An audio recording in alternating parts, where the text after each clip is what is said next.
be consistent and do what you love, and then keep doing it until you get great. Hey everybody, welcome to Forbes Top Creators. I'm Stephen Bertoni, Forbes Assistant Managing Editor, and today we have Forbes Top Creator, Savanah Moss. Now, Savanah Moss has around 15 million followers who watch her wild, creative, surreal films she makes. They call them fever dreams. She's a short form filmmaker, probably going much longer soon. Savanah, thanks for joining us. Thank you so much for having me. I'm super excited to be here. So tell me, for folks, I'm sure most of the people have seen your stuff, but if someone is living in a hole and they missed it, what is a Savanah Moss production like? Yes, so I actually film mostly all on my phone, surprisingly. It's a pretty family-oriented production. So my sisters help me film my videos, and we think of an idea, we do it all ourselves. I do my own editing, and we create chaotic but random, what I like to call fever dreams. And you said sisters. How many sisters work on it?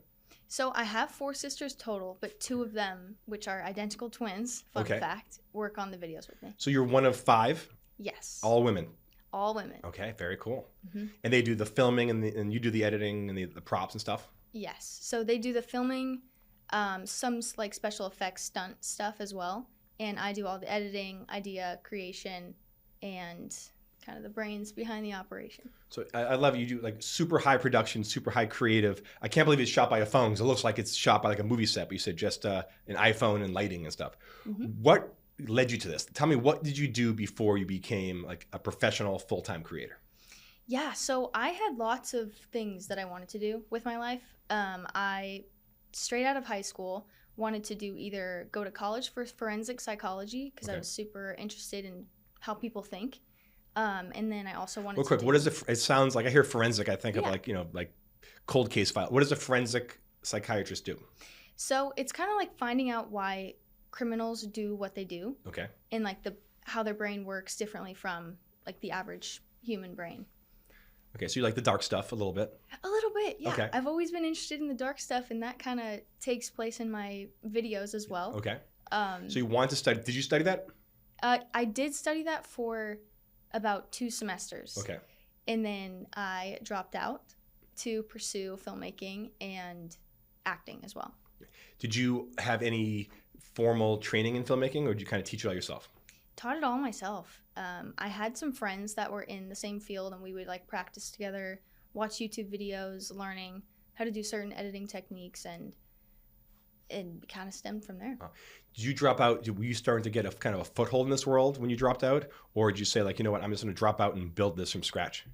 So while I was in college, I was making videos at the time. Nothing super viral yet. I had a couple videos, and I think I was around maybe 100K on TikTok, around that, when I decided like I kind of want to take this more seriously. And I also was interested in doing special effects makeup at the time versus forensic psychology. So that's another reason why I wanted to drop out. And what were these early videos like? Everything under the sun. I tried dancing, DIY, cooking, just kind of everything to see what I liked and what people liked watching. Okay. And it took me a while to find my niche. And how did you kind of think of these kind of surreal fever dream, wild videos? How did this kind of come about? It was specifically one video that I remember. My sisters and I, it was after a cheerleading practice because we used to all be on the same team. And it was in a dark parking lot, probably around midnight. And we had an idea to make this creepy character. So I was this character, and I would act really awkward in front of the camera. And one of my sisters just recorded it, and I like had a Starbucks barista apron. Okay. Because my older sister worked at Starbucks at the time. You just had it like in the car? I did, actually. I don't know why. Actually, I can't remember why I had it, but it was there for a reason now. And we just, one take wonder, filmed that video. I did a little spin at the end, posted it, and it got over, I think it's like 60 million. Really? Right now? Yeah. And that was the start of everything. Do you ever think, why was that video? I think I haven't really seen much like that video. Just, it was so odd, and you wanted to watch it again to question why I was doing the things I was doing. I think it was just intriguing and kind of creepy. And yeah, I don't really know why. And that kind of kicked off this fever dream kind of style. Yes.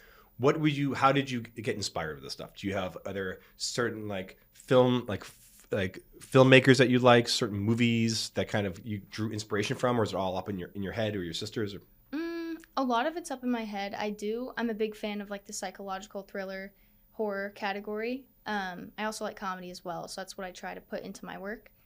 As for specific movies, I like Inception. Okay, yeah. That one's a good one, and a lot of classic horrors. Off the top of my head, I can't name some, but yeah. And how'd you get? What would you? This style are those called are those jump cuts with all your? What is that called the technical term? Or one thing leads to another, and then it's like this, and it turns into this. And how do you? You do that all with one camera? Yes. Okay. Well, yes, mainly one camera. Okay. Phone, but jump cuts, we call them lots of transitions. Transitions, yeah. And we create a lot of transitions, like new ones that we've never seen before. We just kind of trial and error. We make it up ourselves to see if it works, if it looks cool, and then we put it in.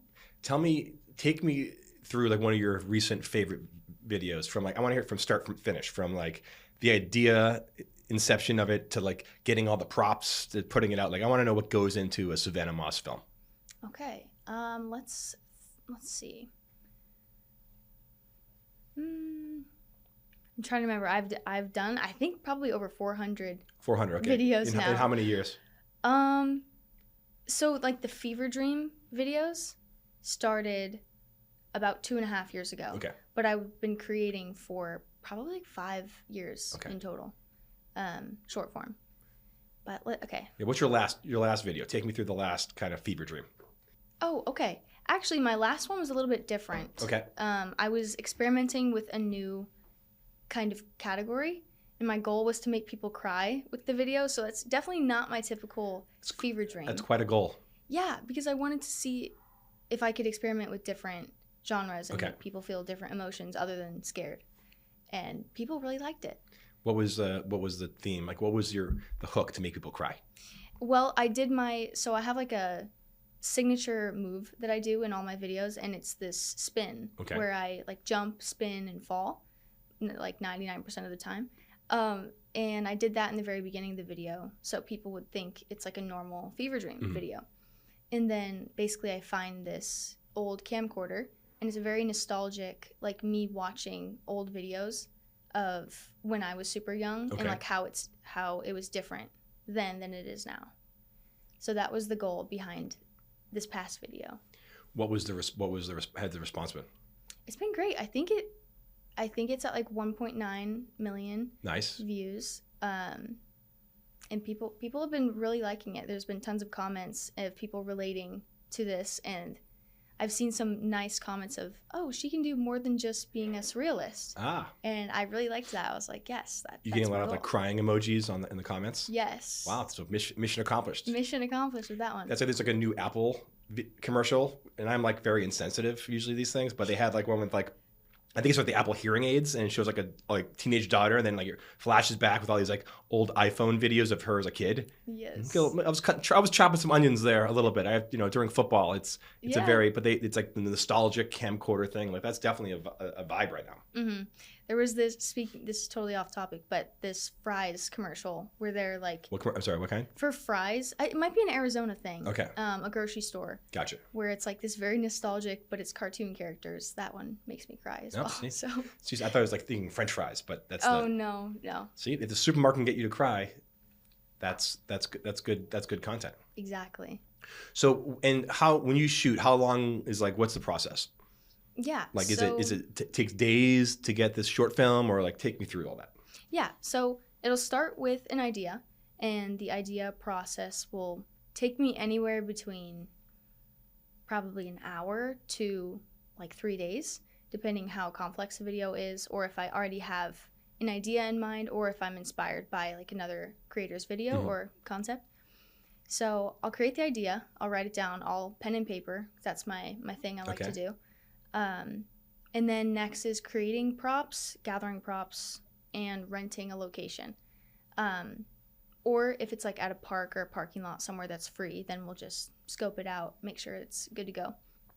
And then the filming process takes us anywhere between like 5 to 6 hours to 2 days, depending on locations and the concept and everything. So we'll show up with our huge prop bag that's way too big to carry, so it's basically a suitcase. And we will set up. We have some lights that we bring, colored lights, normal, smaller lights, and we'll start shooting.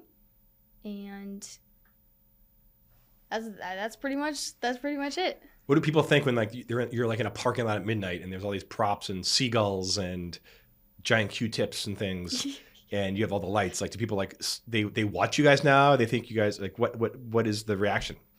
So they think you're planning on shooting a movie. They think you're doing a cult thing. Like, what's going on? Probably all of the above, to be honest. But a lot of people recognize us now, so they'll either like take videos or they'll like kind of wait around in the distance and then come up to us and ask for like pictures or ask what we're doing. One specific story, we were in dark parking lot, midnight. We had a giant chicken costume, and the cops showed up. I love how stories start with I was in a parking lot with a giant chicken costume. That's a good start. It's a good hook, right? But it's true. A cop showed up, and we were like, oh, great. Okay, we're getting kicked out. And they were like, hey, are you Savanah Moss? My wife's a big fan of your videos. I'm like, oh, yeah. Oh, my gosh. Thanks. And then 3 more cops showed up. So there was, three cop trucks total that were there. They all had their lights on. They're like, can we be in a video? And I was like, yeah, let's do it. Why not? So we kind of changed our idea right then and there, and they were in a video, and anyone passing by would probably be very confused. But yeah, they probably think this person in a chicken costume is getting arrested by 3 cops. Yes. That is I love that. How do you talk about your business? So yes, with Forbes Top Creators, not just popularity, but people who are earning money. What is the Savanah Moss brand? How do you make money? Yeah, so I am very fortunate to say I can work with all different types of brands because in my genre of fever dreams, I'm able to kind of create any character for any scenario. So that's been very helpful to work with every brand. So I mainly make my money from brand deals, specifically I'd say mostly TikTok and Instagram. But I've been starting long form YouTube, so hopefully to get that up and running very soon. So cool. Yeah. Give me an example of some of your favorite ways where you've worked with a brand and integrated them into one of your films. Yeah. So we worked with Lionsgate a couple times, and one of this past ones, it was for their new movie called Never Let Go with Halle Berry. And we were flown out there to film a video with Halle Berry to promote their video. So we basically made our own fever dream version of the movie, and she was in it, and everyone had such a great time. We rented out a cabin to film the rest of that video, and we edited it, and that was like the brand deal. And we also got to go to the premiere as well. So it was like not only a brand deal, but like a great experience all around. So fast forward 2 years, you're filming with Halle Berry. Take me through that, what that's like. I was speechless. When we were on set and she walked in, her team, it was like a team of probably 20 people. They all looked super intimidating at first, and the room started getting really hot. I'm like, okay, this is happening. Like, I know what I'm doing. And then I just kind of got in the zone, and we started, and everything was great. She was super nice and easy to work with, which was fun.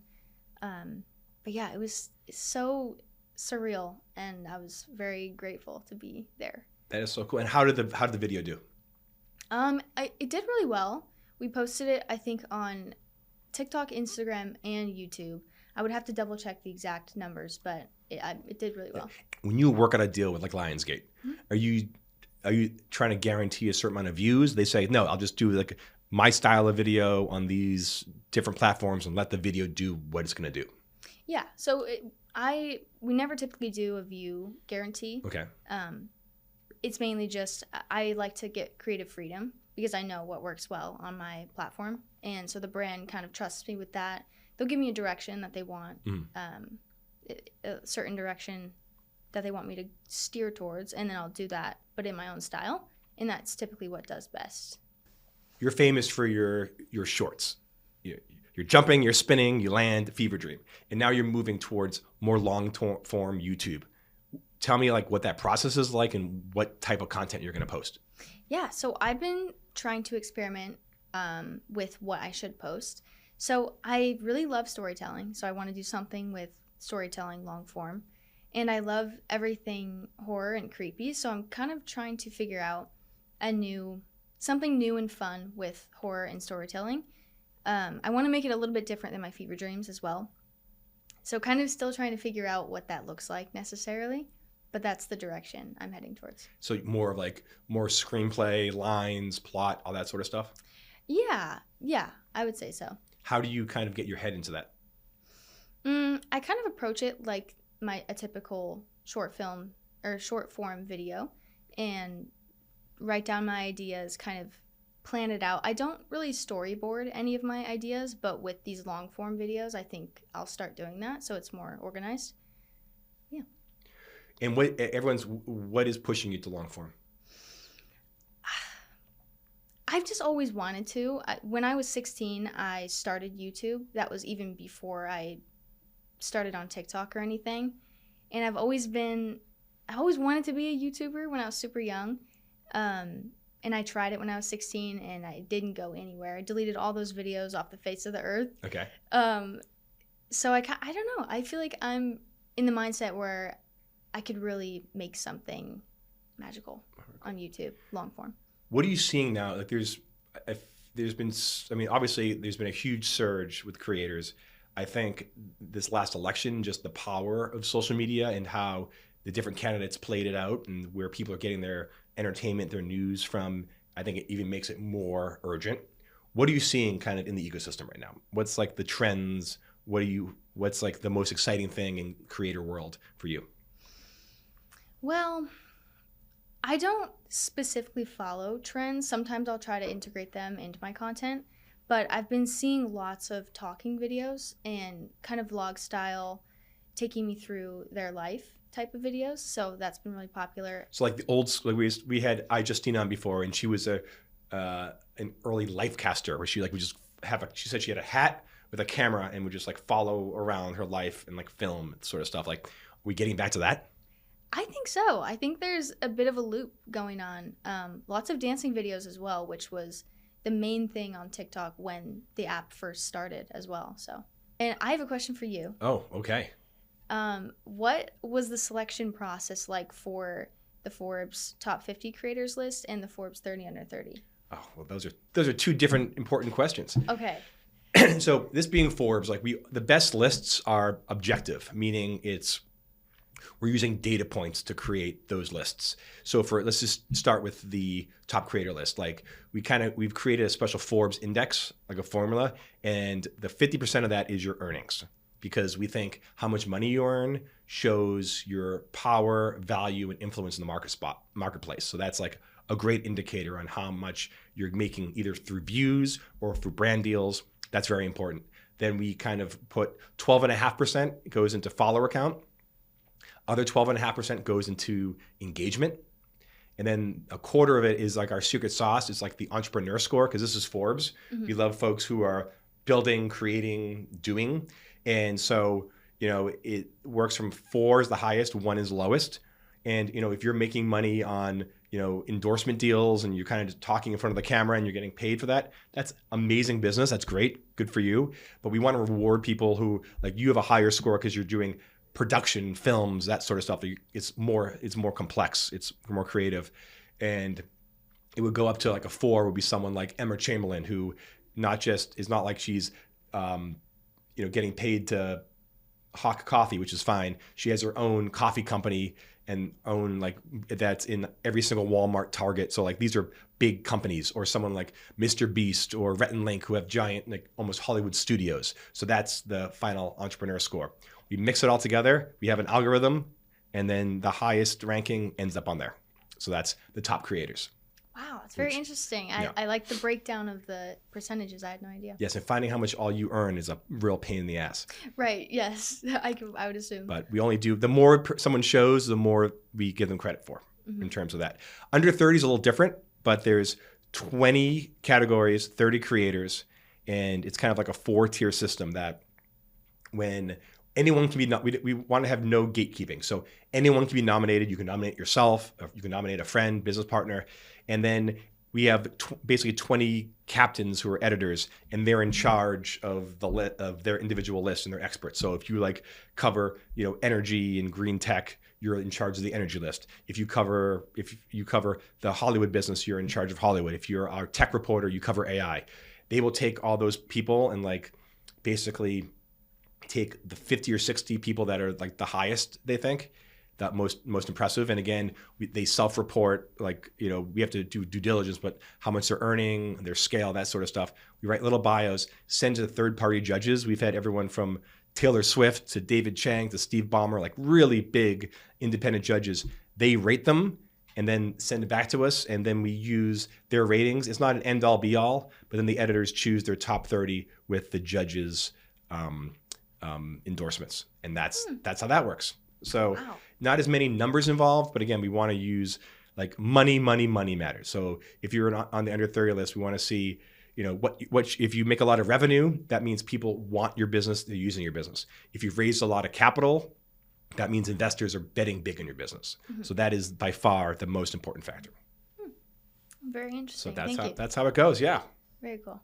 Also, congratulations on making the lists. Thank you so much. It's been amazing, and it's been a great response. So. And it's fun. Like the creator thing is, under 30s really helped kind of revolutionize the brand. It's been 13 years now, which is great. And it acts like a farm system for all our other lists because, getting the early take on these folks. And then creators, you guys bring all the communities to it. Like last year, 50 creators got 4 billion 4 billion impressions. I don't know who makes those up, but that's what they said. So wow. It's good power. 4 billion. Yeah. Wow. That's amazing. Or mentions. What is happening in the economy of creators? I feel like there's been a big surge of more up and coming creators, especially like micro creators, super small, that I've been seeing on TikTok. And I feel like on TikTok, it's gotten harder to go viral and like gain followers from when I started back like 5 years ago. But I see a lot more people trying and being consistent, which is cool to see. But that's mainly on TikTok. I feel like YouTube, I haven't seen many new creators trying, but YouTube's not going anywhere. They have their like tried and true creators always. But I've been seeing a big surge on TikTok for sure. There's so many creators, but like the top group kind of get all the views, get all the spoils. Like, is it much like how do you break in these days? I feel like because the competition is so fierce. It's kind of like when the barrier entry is so low, it makes the competition so high. Mm-hmm. How can someone like, if you were doing this starting this again right now from scratch, how would you break in? How would you start your social media career? Well, number one thing is passion, because that will show in your work no matter what it is. You don't need to do a specific category just because you think that people would like that category. Do what you like to do first, so then you can do it well, and then be consistent, which I feel like is getting harder nowadays, just seeing the sheer size of the competition. Mm-hmm. It's intimidating to post nowadays. But be consistent and do what you love, and keep doing it until you get great. And that's what I would do if I was first starting. Yeah, I feel like everyone thinks it's like everyone's like a one-hit wonder. Like, oh, I posted my Starbucks video and I'm an overnight star. Mm-hmm. But like you said, you've been doing this since 2016, and you got it. It's like you take as many at bats as you can, then maybe you hit that home run. And then after you got that one hit, did it get easier? It got easier for me to make videos, I would say, but there would be times where I would have videos do horrible, but I wouldn't let that affect me because I knew that the next video could go viral. So if I would have stopped, I would have never been where I'm at today. So just got to keep at it. What was your first time you ever made money in this? Do you remember like the first deal? I do. It was for a very small energy drink company that I don't think they're around today. it was for $50 and I was over the moon. And I told my parents and they were like, oh, great. Okay, cool. Put my all into that video. And I think it's still up to this day on TikTok. But that was my first one. The video survived the company. It survived beyond the company. It did. And I think it actually did really well. So they got a great bang for their buck, for sure. So $50, and what would you charge today? Around. That depends. Okay. I would say on the scope. But a lot more than $50. A lot more than $50. It's Yeah. like six figures? 5-6 figures, Okay. depending. What was it like when you said you were going to college, doing the standard safe thing, and then you dropped out to make videos online? Yes. What was that like? Like, was that super scary to kind of like, I assume you were living at home at the time? Mm-hmm. So you're living at home, you dropped out of school, that you thought this was your dream, and now you're in this very kind of volatile, vicarious role. Like, what was your mental kind of process to get through that? Or were you just like, I'm going to do this, I'm young, like hell with convention? I wasn't scared, to be honest, because I knew that I had some place in the entertainment industry and I was super passionate about it. So if one thing didn't work, I'd move on to the next. But in the creative space. But my parents, on the other hand, thought it was a terrible idea. And they were supportive of me, but at a distance. They thought I should continue school and get a 9-to-5 typical job. But I didn't let that stop me, and then I kind of proved to them over the years that this is sustainable. And now they're super supportive, way over the moon. They help me come up with video ideas and gather props and all of the above. So it's become a family business. Yeah, it has. What is like your typical week? Like, Yes. Are you trying to do a video a week? Because yours take a lot longer than just like holding up the phone. So you're not like posting 3 times a day, sort of thing. Right. Yeah. In the beginning, I was posting multiple times a day, but as it's gotten more complicated, I try to post twice a week, but typically it's like one every 4 to 5 days. But I'm trying to film at least twice a week or 3 times, depending on like how many videos I need to get done, or if there's a brand deal, we'll film a lot more. But I feel like every day I'm doing something that involves either video creation, editing, prop making, or filming. So every single day there's something that I'm doing. What do you edit on? I edit on, a lot of times I edit on my phone. Okay. Like 95% of the time. I use CapCut, Video Leap are my 2 stars. I started on iMovie, which was great. And sometimes I'll use Adobe as well. Okay, so that's amazing that like you do all those jump cuts and transitions with your phone and basically CapCut. Yeah, pretty much. I'm learning CapCut. I'm not doing jump cuts yet, but I can add B-roll, which I'm very, very proud of. For me, that's a big deal. That is big. I mean, you start somewhere. When I started editing, I knew nothing. Nobody taught me. I kind of learned everything on my own, and on YouTube helped. But practice makes perfect, and you get better the more you do it. You mentioned you want to look longer, long form. You'd love to do horror movies. Like, do you see yourself one day as making a film? Absolutely. Yeah, I am just coming out with my first short film. Nice. That I wrote, co-directed, and acted in. So that's super exciting. It is a horror. What's it called? It's called Funny Bunny. Funny Bunny? Yes. Okay. The bunny's not very funny. I can imagine. But I self-funded that myself, and we had like a 20-person crew. We shot it all in one day. You shoot on your phone? No. Okay. We had I'm not sure the exact camera we used, but it was some super big, fancy looking camera. But the footage turned out great, and we're in like the final editing stages of it right now. And are you going to enter it into like the film festivals and those sort of things? Yes. We're going to do festivals and seeing from there where it's going to live. What's the plot? Yes. So I know there's a bunny involved. Yes. Okay.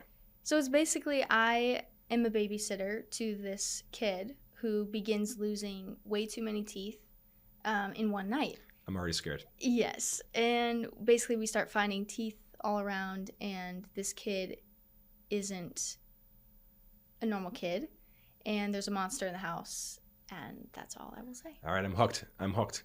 What was that like going again? I love how you made this jump from like, short film on a phone to like full production. What did you what skills did you bring with what skills did your experience bring? And also, did you learn new things from that experience? Oh, absolutely. I surprised myself with the organization of things. It's kind of similar when doing one of my short fever dreams, but just kind of times 100. I think we did it like a 12-hour shoot. But we took everything like one step at a time, just like I do with my fever dreams. And we actually did a fever dream section in the short film, which I'm not going to spoil, but it's very unique and very new. And I'm excited to see how people react to that. That's so cool. What has been your biggest lesson in this? Like if you were go back in time and you could tell yourself right before you filmed the Starbucks video that went viral, what advice would you now give to you back then? I would say don't let anyone's opinions sway what you create. Because in the beginning, when I was creating, I would get some backlash of saying like, oh, that's weird. Like, why are you creating these odd videos? And then I kind of started to sway what I was doing and tried to stick to more of it, just strictly trends and what I think people would do. But then I kind of got rid of that voice and just did really what I wanted to do, and clearly that worked for me. So yeah, so you must get kind of interesting comments, especially with your topics tend to be kind of eerie and dark and surreal. I'm sure that elicits many different opinions from many different people. Like, how do you kind of deal with your audience? If there's any hate, how do you kind of deal with that like psychological burden? Yeah, I mean, lately this past like year, it's been pretty positive, which is nice. But I used to let the comments get to me, and I would read most of them. Nowadays, I read as many as I can, but I skip over any hate ones for sure. But I don't know. You just gotta learn from it. Like I used to let it affect me, and it would like hinder my videos and kind of sway the choices I would make in my videos. But now I just kind of do me, and that's been working. Yeah, I talk to creators just say you have to read the comments. Other people say I don't look at the comments ever. Other people say I pay someone to look at the comments and just give me feedback, but filter out all the kind of crazy hate sort of stuff. Interesting. I've never heard of that. That's pretty cool. But you tend to read through them till it's like too much.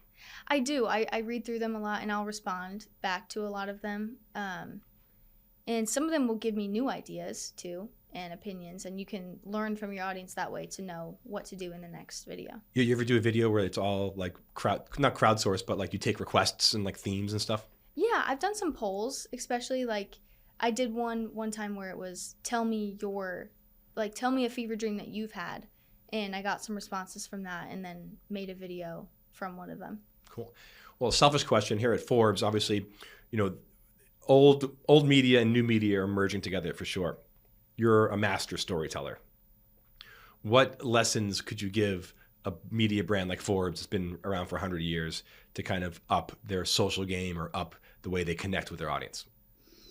I would say just be open to all different types of promotion. Like, you don't have to stick to the typical video or typical video style. Kind of be unique and be creative with marketing in that way, and I feel like people really appreciate that because it's different. Very cool. And last question, are you seeing a change from the way brands worked with creators a year ago to now? I feel like it's changing so fast. There's so much more money rushing to the space. Kind of like, what are you seeing?